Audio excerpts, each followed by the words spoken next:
Welcome sa Dries TV. Kung interesado ka sa ganitong news, huwag kalimutang isubscribe ang ating YouTube channel. Maraming salamat! Welcome back again sa ating YouTube channel mga kakimpaw, and sa update natin ito, ang pag-uusapan natin ay tungkol sa mga importanteng kaganapan kina Kim and syempre kay Paolo Avellino. So pag-uusapan natin sa update na to ay may kaugnayan nga po sa binitawang salita ni Paolo Avellino mga kakimpaw during ASAP XP dito po sa Sydney, Australia na talaga namang kinakilig ng maraming Kimpaw fans. So pinagsigawan po ni Paula Avellino yung magiging desisyon nila ni Kim after po ng show dito po sa ASAP Australia mga kakimpo. At ano kaya yan? Yan ang mamay pag-uusapan natin. Pero bago pong lahat, maraming salamat sa inyong patuloy na pag-support at pagsubaybay sa mga daily update natin. Kaya naman bilang pasasalamat, narito pang isang napili kong komento patungkol ito sa naging previous update. Mula ito kay Ginang Annalyn Hiccup. Sabi niya dito, good afternoon Dries, may second show pa sila. Sold out na, kapos sa ASAP page. Grabe talaga ang dagongdong ng tao pag lumalabas silang dalawa. Paano mo hindi sila mamahalin? Lalabas pa lang, kinikilig ka na. Iba talaga ang charisma ng Kim Pao, forever. Tama po kayo dyan, Ginang Annalyn Hiccup, no? Talaga ang lakas po ng charisma ni Kim and Paula Avellino, lalo na po nung narinig natin yung sigawan, yung hiyawan po ng mga taong nasa venue, to the highest level po talagang energy nila nang lumabas na si Kim and Paula Avellino at nag-duet sila mga kakimpaw. Sobra talaga yung ano nila, no?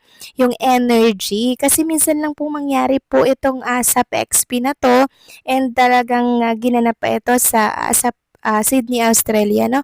And nakakatuwa lang yung pagsuporta ng mga OFW natin dyan po sa Sydney, dahil talagang sobrang init, no? Yung venue halos punong-puno po ng mga tao. Yung ticket halos sold out din po, or baka nga sold out na sa dami po ng mga bumili ng ticket.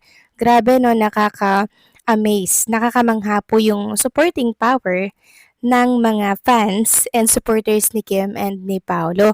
Although merong mga artista doon na nakasama po sa ASAP XP, pero syempre ito po yung matunog na pinag-uusapan ngayon ang tambalang Kim Pao na talaga namang tinilian, pinag-uusapan at nagpadagungdong sa bawat performance nila sa ASAP. So maraming salamat po sa inyong komento, Ginang Annalyn Hiccup. God bless po sa inyo and mabuhay kayo. So eto na nga, pag-usapan na natin mga kakimpa, mga topic na nakalap natin sa update na to. At unahin na nga nating pag-usapan, eto po ang trending sa Canada. Walang iba kundi po ang hashtag Kimpaw Showstopper. Grabe, no? Maging sa Canada, nag-trending na rin po ang hashtag natin. Grabe talaga yung pagsuporta at pagkakaisa, or merong unity talaga ang mga fans, no? Nagkakaisa kasi sila So number 27, highest rank ang Kimpaw Showstopper. Number 27 trending now. 34 naman worldwide. Grabe, no? Worldwide. Yan mga kakimpaw, grabe, sobrang tindi talaga. Pag si Kim and Paula Avellino na po ang may event, pang worldwide talaga na pinag-uusapan mga kakimpaw. Sobrang nakakamangha, sobrang nakaka-amaze mga kakimpaw, mga kaganapan mula po dyan sa Sydney, Australia. And very successful na naman yung naging event nila dito. And syempre, sa second show, per show nila, sobrang tindi po ng supporting power talaga ng mga fans, casual netizen na talaga namang gustong-gustong makita, makabanding si Kim and Paolo. And hindi po sila binigo ni Kim and Paolo, talagang nagpasaya po sila and nagpakilig sa entablado. And kanina nga mga kakimpaw, mayroong kinanta si Kim and Paolo duet sila doon. Yung song na Wag Ka Munang Umuwi, no? Wag muna tayong umuwi mga kakimpaw. Dahil meron po naging statement dito si Paula Avellino mga kakimpaw.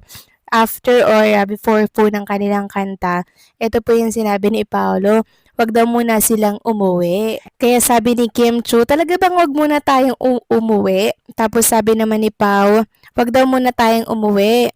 Then sabi ni Pao, after ng show, wag ka daw munang uuwi. Then sabi naman ni Kim, hala, super, bakit? Sabi naman ni Paolo, syempre, pwede tayong maglibot-libot dito sa Sydney, Australia. Saan ba pwedeng mag-date?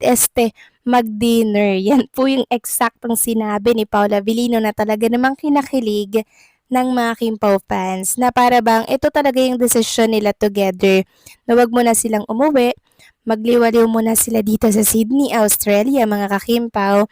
Kasi syempre, pag bumalik na naman sila ng Pilipinas, another schedule, another shooting na naman, tapos araw-araw na naman ang hectic ng schedule nito si Chinita Princess sa It's Showtime na kung saan ay lagi po siyang nababatikos.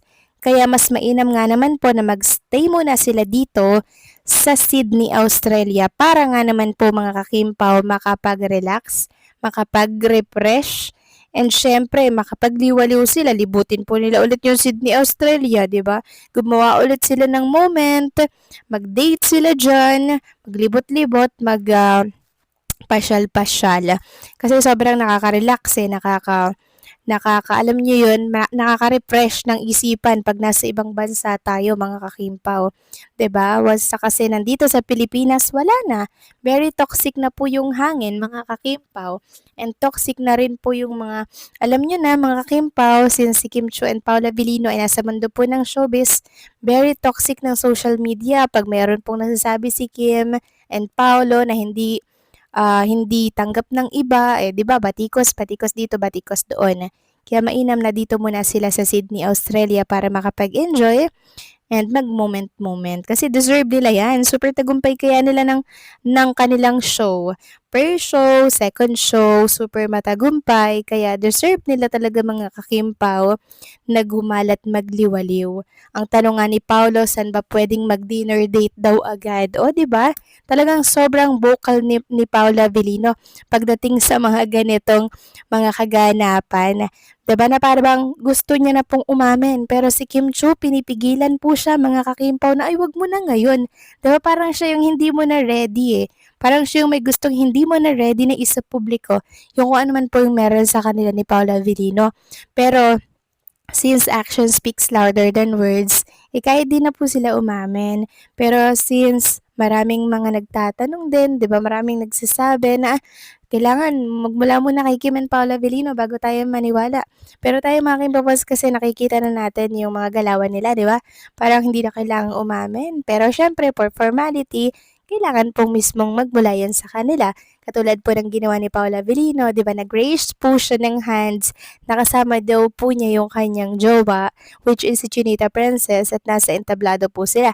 So, dun pa lang, indirect po na pag-amin, pero parang gustong-gusto na po ni Paulong umamin talaga at ipagsigawan sa libo-libong taong nandun po sa venue. Pero si Kim Chiu, todo po ang awat kanina, bakit ka nag-raise ng hand? O ganyan mga kakimpaw. Diba nakita natin yung ganap sa kanilang dalawa ni Paolo Abilino? Grabe, 'di ba? Ang tindi po. And sobrang nakakilig lang dahil may mga pagganito po sila na talagang kinakatuwa ngayon at kinakikiligan ng mga Kimpaw fans. Kayo ba mga kakimpaw, napanood nyo po ba yung eksenang yon? Please comment down below and let me know kung ano po ang inyong opinion ukol dito. So paano hanggang dito na lamang po update natin at maraming salamat sa inyong patuloy na pagsuporta at huwag nyo kalimutang i-like ang video na ito.